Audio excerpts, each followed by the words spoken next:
Salut mes sauteurs de boue. Alors aujourd'hui, on va découvrir une famille très intrigante puisque certains adultes se déplacent uniquement à quatre pattes. En fait, dans les coins les plus reculés du monde, loin des médias, il se passe parfois des choses très étranges. J'ose même pas imaginer. Ouais, justement Ariane, en fait, on avait déjà parlé en vidéo de cette famille russe qui n'avait jamais vu d'autres humains. Très très bon succès de la chaîne d'ailleurs. Mais cette fois, on va découvrir comment une famille qui n'avait rien demandé à personne s'est retrouvée au cœur d'un très grand débat scientifique. À tel point que certains sont persuadés de pouvoir faire avancer la théorie de l'évolution de Darwin avec eux. Bref, quelle est cette étrange famille? Pourquoi ces adultes sont incapables de se déplacer autrement? D'ailleurs, est-ce une découverte scientifique révolutionnaire pour comprendre nos ancêtres? Eh bien, découvrons tout de suite cette fratrie qui se déplace uniquement à quatre pattes.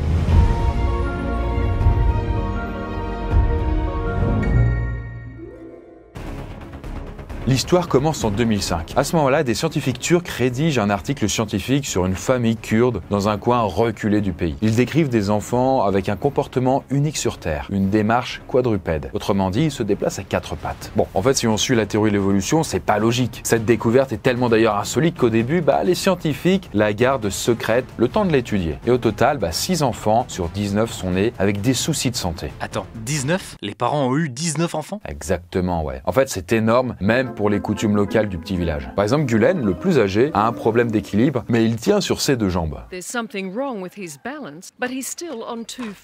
Et les 5 autres enfants, eux, ils marchent à quatre pattes. Alors ça n'aurait rien d'étonnant s'ils avaient environ 1 an, mais ils ont quand même entre 18 et 34 ans, quoi. De toute façon, en fait, leur démarche est différente de celle des bébés. Ils ont généralement les jambes tendues, le bassin relevé, et ils s'appuient sur les paumes de la main en relevant les doigts en l'air. Hussein has walked like this for 28 years.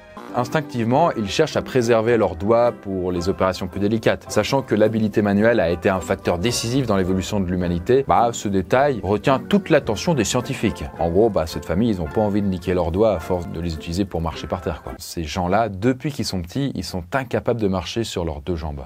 Ces 5 frères et sœurs sont habitués à se déplacer ainsi et peuvent effectuer des trajets de plusieurs kilomètres. La peau de leur paume est à peu près aussi épaisse que celle de nos pieds. Il leur arrive parfois de mettre des sandales à leurs mains, mais surtout quand il pleut, pour moins se salir dans la boue.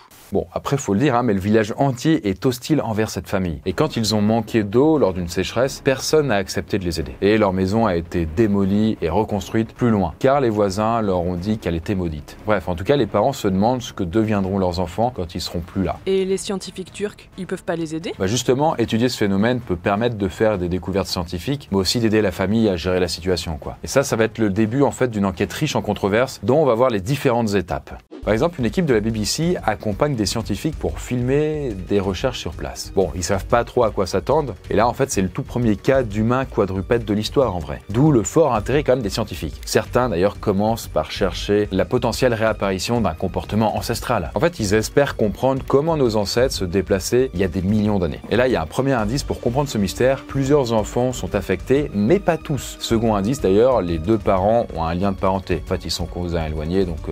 Voilà, ils sont consanguins. Mystère résolu. En vrai, si c'était aussi facile, Ariane, non. Il n'y aurait pas de débat scientifique. Après, il y a quand même un gène qui a pu être transmis par les parents à certains enfants. La question à se poser, en fait, c'est est-ce que ce gène-là, il a pu causer une involution? Faire en sorte que ces gens devenaient de moins en moins bons ou évolués, quoi. Une sorte de retour en arrière, quoi. Est-ce qu'il s'agit d'un handicap lié à la consanguinité? En tout cas, le groupe de scientifiques remarque que les frères et sœurs ont des problèmes d'élocution et de dextérité. Leur visage semble constamment crispé, leur regard est déstabilisant. Sans l'aide de leur famille, ces adultes seraient incapables de survivre. Leur journée se passe dans la poussière, au milieu des poules, des vaches et des moutons de la ferme familiale. D'ailleurs, le chien est le seul ami d'Hussein. Du coup, ils leur font passer des tests neurologiques pour évaluer leur capacité à effectuer des tâches simples. Hussein manages to do this hand skills test fairly well, but Sophia struggles to understand what she's being asked to do. Et du coup, conclusion, ces enfants ont un retard mental et une dextérité limitée. Certains scientifiques vont faire un raccourci assez maladroit et ils pensent que si ces frères et sœurs se déplacent comme nos ancêtres et qu'ils ont un retard mental, eh bien ce serait de l'atavisme, c'est-à-dire la réapparition d'un caractère ancien qui ne devrait pas exister. Un petit peu comme si une poule recommençait à avoir des dents comme les vélociraptors. Vous avez compris ou pas? Non, même moi j'ai pas compris. J'ai pas compris, t'as dit quoi?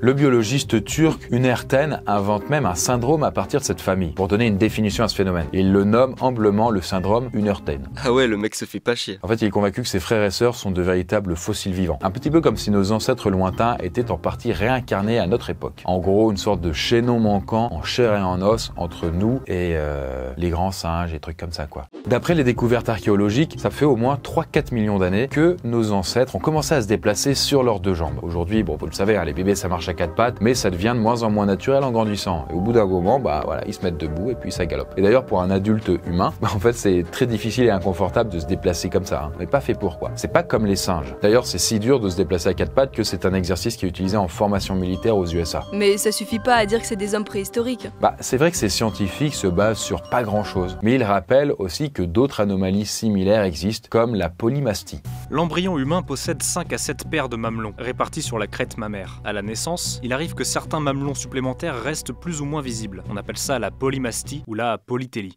C'est un petit peu comme l'appendice, vous savez, qui est resté au cours de l'évolution alors que ça a perdu sa fonction initiale. Et des scientifiques allemands croient aussi à l'hypothèse de l'involution et pensent que la solution se trouve dans l'ADN. Et selon eux, une mutation au sein de la famille kurde aurait désactivé le gène pour marcher debout. Et ça permettrait à un gène plus ancien de se réactiver. Là, ils étudient des prélèvements ADN de la famille et disent avoir identifié un morceau d'ADN où se trouve la fameuse mutation familiale. Et d'autres scientifiques rejettent les publications des équipes turques et allemandes. Ils pensent que c'est un peu prématuré et pas fiable. Et selon l'un d'eux, un certain Nicholas Humphrey, c'est scientifiquement irresponsable mais c'est insultant envers aussi la famille kurde. Eh ben, enfin quelqu'un de sérieux. Moi, j'aimerais pas qu'un type débarque chez moi et traite mes gosses de singes. Alors déjà, Ariane, tu n'as pas de gosse et quand bien même, il ne marcherait pas à quatre pattes, ok? Mais après, c'est pas tout. En fait, certains détails contredisent les résultats de leurs tests neurologiques. Vous savez, quand on a dit que les gamins, ils étaient teubés, quoi. Par exemple, Sophia a très mal réussi un test d'habileté. Pourtant, elle sait nouer un foulard avec beaucoup de précision, quoi, en temps normal. Et par exemple, l'une de ses sœurs sait aussi parfaitement coudre. C'est d'ailleurs une de leurs seules occupations. Ces adultes effectuent de petits travaux manuels pour aider la famille, mais n'ont pas d'objectif de vie. Ils ne sont quasiment jamais allés dans une grande ville et sont coupés de la civilisation moderne. En fait, la famille vit avec plusieurs siècles de retard, ce qui explique aussi que les enfants sont très mal à l'aise socialement.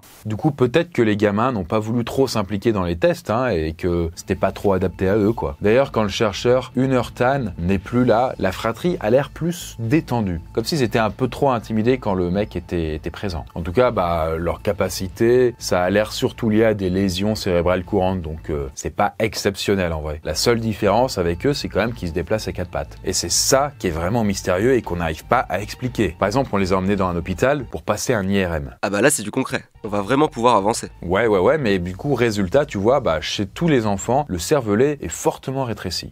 Le cervelet joue un rôle important dans l'équilibre, notamment pour marcher droit. Les personnes ayant un cervelet plus petit marchent par exemple les pieds écartés ou en titubant. Mais le cervelet ne suffit pas à expliquer pourquoi il se déplace à quatre pattes, encore une fois. En fait, une seule mutation génétique ne peut pas d'un coup renvoyer 4 millions d'années en arrière. C'est pas aussi simple, quoi. Par exemple, des scientifiques italiens ont même découvert un homme sans aucun cervelet. Vous savez, c'est ce petit morceau-là dans le cerveau. Et pourtant, lui, il sait se tenir debout et marcher un peu, même s'il a l'air de tituber quand même. En fait, d'après des scientifiques anglais, cette fois, la fratrie kurde est un exemple de comment l'humain est façonné par son environnement. Et du coup, la façon dont il se déplace suggère que quelque chose a interféré lors de leur apprentissage. En gros, ça veut dire que les parents, ils ont merdé quelque part, quoi. Peut-être que si les enfants étaient incités à se déplacer debout, ils marcheraient quand même. Alors peut-être maladroitement, hein, un peu comme Gulen, mais ils marcheraient. Ah ouais, mais peut-être qu'ils se sont copiés les uns les autres en fait. Genre un cercle vicieux. En tout cas, des scientifiques anglais tirent leurs propres conclusions. Ces enfants kurdes marchent à quatre pattes car ils sont adaptés à leur façon, à leur handicap. Et ça, c'est pas à cause d'un gène ou d'une mutation.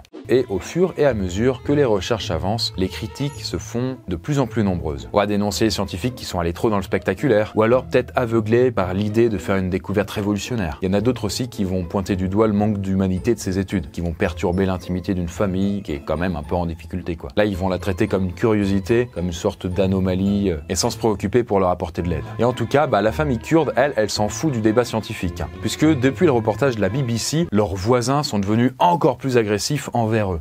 Dans cette région du monde, appartenir à une communauté est très important. Les villages sont très autonomes car la région est loin des grandes villes. L'entraide permet de survivre malgré le manque d'eau et d'autres ressources. La famille subit donc une double exclusion. Ils sont exclus du monde et exclus de leur village, à tel point qu'on leur jette régulièrement des cailloux et qu'on les insulte. Et du coup, ces voisins, ils ont peur d'être comparés à des animaux à cause de raccourcis un peu racistes. À juste titre en fait. vu ce que disent certains scientifiques depuis le début... Après, tu sais, la Turquie, c'est un pays islamique. Et à ce titre, les croyances religieuses vont occuper une place assez importante. Par exemple, ils enseignent la théorie de l'évolution de Darwin, mais la religion favorise quand même l'origine divine de l'humanité. Ce qui vont expliquer le fait qu'ils soient un peu sensibles quand même au sujet. D'ailleurs, à un moment, il y a des militaires qui sont intervenus pour interrompre le tournage de la BBC et chasser l'équipe des lieux. Et plus tard, il y a le maire qui explique aussi qu'il s'est mis à craindre des représailles de la part de groupes extrémistes. En tout cas, cette découverte a quand même ravivé des débats entre le darwinisme et le créationnisme. C'est-à-dire, est-ce que c'est Dieu qui a créé l'humain ou est-ce que du coup ça vient de la théorie de l'évolution, tout ça. D'ailleurs, ailleurs sur Terre, bien plus loin, aux USA plus exactement, il y a des religieux qui se sont opposés aux recherches sur la famille. C'est dire à quel point du coup c'était vraiment un truc un peu sensible quoi. D'ailleurs, même au-delà de la Turquie, l'idée que nos ancêtres aient pu marcher à quatre pattes n'est pas hyper valorisante et c'est pour ça qu'il y en a qui essayent de bloquer le truc. Après bon, en même temps, si nos ancêtres c'était des singes et que du coup nous on est des humains, on marche debout, il y a bien eu quand même une courbe entre les deux quoi. Bref, en tout cas entre les scientifiques qui se critiquent mutuellement, les croyances, les enjeux avec la famille, c'est un peu le bordel. Il faudra attendre encore plusieurs années avant que finalement ils trouvent un semblant de solution. Et elle sera apportée par l'équipe du neuropsychologue Nicolas Chamfray dont on a parlé et qui va conclure que ces enfants kurdes et leurs particularités sont dus à deux phénomènes rares. Premièrement, ils ont commencé à apprendre à se déplacer à quatre pattes comme tous les bébés. Et deuxièmement, en raison de leur déficience cérébrale, ils ont du mal à trouver l'équilibre pour se mettre sur leurs deux jambes. Et du coup, dans leur développement, ils ont préféré rester à quatre pattes plutôt que se mettre sur deux jambes où c'était pas très stable. Et ils ont du coup définitivement adopté cette position. De plus, par tradition et aussi par pauvreté, la famille fait beaucoup d'activités au sol. Par exemple, ils cuisinent et mangent par terre. Certains dorment aussi sans sommier et pour se reposer, ils s'assoient sur des tapis ou des pierres. Bref, pour passer d'une activité à une autre, il est plus facile d'être à quatre pattes plutôt que de se relever, marcher puis se baisser, ce qui n'a pas aidé les enfants. Et du coup, le gène découvert par l'équipe allemande pourrait simplement être le gène qui a endommagé le cervelet des enfants. Rien de plus. Ah ouais, au lieu d'un gène qui décide si on est debout ou à quatre pattes. En fait, c'est quand même peu probable qu'une simple mutation fasse disparaître la capacité d'un humain à se tenir debout. C'est pas aussi simple. Faudrait peut-être beaucoup de gènes en fait pour que du coup ça puisse avoir effet éventuellement. Et du coup, finalement, 10 ans plus tard, l'anthropologue américaine Lisa Shapiro va trancher. Et là, elle emploie une nouvelle méthode pour décrypter la situation. Elle et son équipe analysent avec précision un total de 518 façons de se déplacer des enfants kurdes. Ensuite, ils vont demander à des adultes en bonne santé de se déplacer à quatre pattes. Puis ils vont comparer les deux et résultat, n'importe quel adulte en bonne santé se déplacerait de la même façon que les enfants. Alors que par exemple, les singes, eux, vont déplacer leurs membres en diagonale. Donc un coup c'est la main gauche avec le pied droit, etc. Bref, du coup, elle va conclure que c'est une adaptation à un problème, quoi, et pas une évolution à l'envers. Comme quoi, tout le monde s'est bien creusé la tête pour pas grand-chose finalement. Du coup, les enfants de cette famille kurde sont simplement des enfants handicapés qui se sont adaptés. Alors que quand on les voit, on se disait, waouh, il y a un truc qui est vraiment flippant là-dessus, alors que pas tant que ça. Et bien voilà, la poiscaille, comme quoi il reste encore pas mal de mystères à découvrir sur Terre. Je pense que ça fait pas trop de doute. C'est une histoire quand même assez fascinante et c'est fou de pouvoir trouver des gens comme ça encore, du coup, de nos jours. En tout cas, vous, jusqu'où seriez-vous prêt à aller si vous étiez sur le point de faire la découverte du siècle? Je vous laisse méditer là-dessus et en tout cas, si vous voulez d'autres histoires assez insolites et peut-être flippantes, n'hésitez pas à aller voir ma chaîne Conte Fécond. Parmi les dernières vidéos, on avait les 3 pires rencontres Tinder ou rencontres beurre, où du coup, c'était vraiment la catastrophe. Voilà, sur ce, on se dit à bientôt pour une autre vidéo. Bye.